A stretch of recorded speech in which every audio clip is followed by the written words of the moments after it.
In the last episode, I finally tackled the leak in the roof myself. After weeks of delay, bad weather, and a cancelled repair day, I grabbed the lift, my courage, and some spare roofing tiles and went up. It wasn't perfect, but I managed to patch the worst of the leak. I resealed the flashing around the window and got one step closer to having a dry apartment. Not bad for someone who had no idea what they were doing a few months ago, eh? So let's continue the renovation journey and see what we're up to this weekend.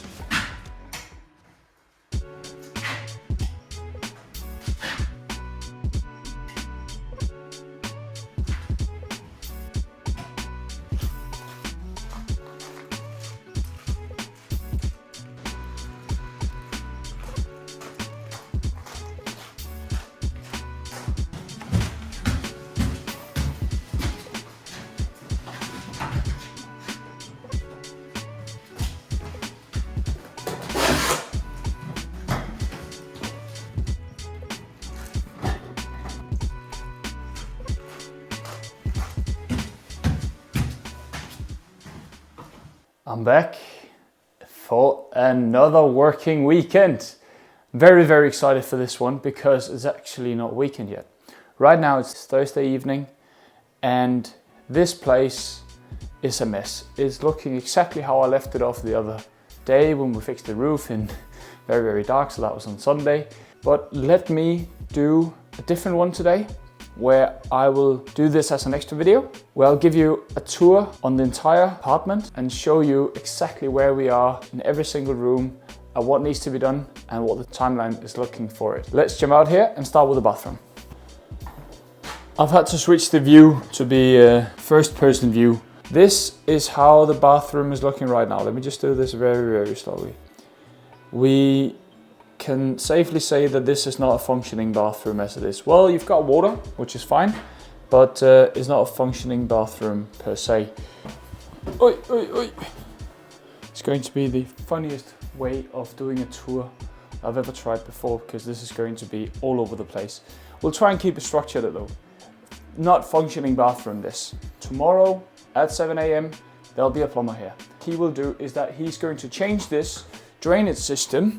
This drainage is going to be changed so that it goes over here and ends up becoming a uni-drain. What we discovered when we had the plumber here last weekend is that right now the slope of the room is going in the wrong direction. I think there's from this area to that end over there's actually like a 4 centimeter slope going in the wrong direction. So it's tallest up here and it falls in that way.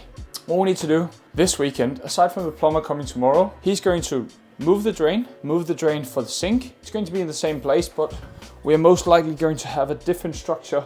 The reason why we need to have a different structure in this area is because I need to put a 4x4 post down throughout this entire bit. So it's going to lay right there. It's going to align with the boards that we have here and the boards that we have here. And then I'm going to anchor it down with some metal brick. It's going to be looking somewhat like this. So this is the hole that you were seeing just in the middle, just before. 100 by 100, and then 2x4s going, supporting it on either side. That's how it's going to work. What the plumber's also going to do is that he's going to change this valve that you see right here. To do that, he needs to take that one off, that one out, that one out, change that, and then change that. And I reckon he's going to do that on both the hot and the cold one. And I reckon because this one is a bit leaky, we need to fix that one. And it's probably because these one have not been turned on for quite a bit. We had like a box, if you remember, that we demolished standing right here. And my guess is that this has not been opened up for 20 years. So we're fixing it now and we're fixing it properly. Moving on. Oi. We've got the plumber here tomorrow. What else does he need to do? Normally you don't have to put a bucket underneath a tap for the sink, but in this scenario, yeah, it's not solid. So we need to have these pipes all fixed up. This has been growing or developing over 10 days, so it's not massively leaking. And if you put a tap up towards the sink, it would be alright, but I might as well get it fixed now, have it open. Then we have two ones. Normally there's a radiator right here, and I believe that is for these two taps that you have on the ground. If you recall, a couple of weeks ago, me and my dad broke this one. we've put a temporary fix on it, but you can see it's not really looking that nice. It's corroded. It's not looking the best. I'm going to have him fixing that part as well, and I'm not so sure if he's going to fix that one, but he might as well, because then we know it's all fully functional and working. Otherwise, if we start turning on this valve one way or the other, it's probably going to break down as well. Once that is fixed here in the kitchen, it means I can start building up the kitchen. So the plumber needs to do his work in the bathroom, and he needs to do his work here in the kitchen. Otherwise, I'm a bit stuck in this area. Next one's the living room. What needs to be done here in the living room? Well, actually not too much. We had Jesper coming 2 weeks ago, fixing this part going all around there. You can see he's done this gray bits, and he's also fixed that down at the very bottom. Now I've got all of my tools and all of my shit. So the only thing I actually need to do in here is basically just to give this place a good clean. And then we have to do the same fixing as we've done up here. We need to do that continuously down here in the corner, and then all the way up on this wall.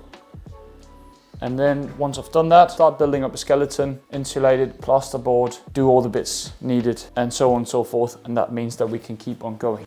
Moving upstairs. We got that element up here fixed, meaning that I can now go today and put in the fireproof plasterboard that is missing right there, which is what I'm going to do tonight. I need to do this in stages, and the reason why I need to do that is because I cannot access this part of the building if I close it off. So if I close off the entire quadrant that you're seeing right here, build up the skeleton in wood all around, imagine going down on the other side as well, and some studs in between, I wouldn't be able to access that because below these floorboards is a 2.5 meter drop. The distance from there to up there is 2.30 meters, and then we have an additional meter up there.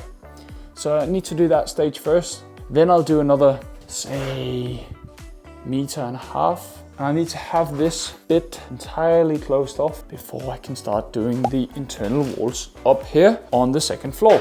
But if I am going to draw it, then there's going to be a wall running along here, going up in between these two windows that you see right here. So you're going to have a wall coming out from there. We are going to have 2 openings here, one of them being like so on the ground, I reckon. The other one being like so on the ground, so that you can open up into that room and open up into the other room. Not too sure whether it's going to go that way or if it's going to go that way. And then we're going to reinstate a door there. Imagine me going in through the door here, blah, blah, blah. You've got the left-hand side of it, all there. And then it's going to go down here, and you have to remember that it's going to be the quadrant in the middle with a fire shaft, wall up there. And then you go around, you make a turn, and right now this is not a nice bed to lay in, but there will actually be space for a bed. If you imagine a wall coming up here, then there can be a bed right here going in that direction, and that will be just underneath the windowsill. So plenty of stuff to do. I believe we have reached the most exciting part of this project so far. I've been tearing down, I've been hitting myself in the head because always it's been 2 steps forwards and then 1 step back and then another step back and then a 3rd step back. And it's been like that for ages now. Now we've reached a stage that is solely building up the apartment. So again, it's a matter of hours in terms of how many hours can we put into it before we can take it to the next stage. There is one element though that still needs fixing, and that is the roof, because that's what we looked at last week. So let's go up and see how it's looking right now. I haven't seen it yet, so fingers are crossed that there's not too much water in that bucket I put up there from last week. Hi. Okay, so you will be seeing a small leak up there. Quite hard to see in the video right now, so I'll go a bit closer. Det skulle aldrig have gjort. Dumt. Positive news, folks. We have no water in the bucket. It's almost empty. All right, so I put the bucket there because we discovered that crack in the roof the other day. So the membrane looks to be all right. There's no signs of leakages across this small piece of wood that goes on top of the window. I can now remove that piece of plywood, put down a piece of plasterboard and get that insulated again and fix it from the other side. There's no water on any of these sides. Very, very happy with what I've done last week. Just shows everyone that if I can do it, anyone can. So there shouldn't be a hole right there. We'll fix that today and we'll start plastering over it. But you'll have to wait for the next episode to see me give a master demonstration in cutting fireproof plasterboards. So subscribe to the channel and tune in next week where I hope to drop 2 new videos for you. Rune out.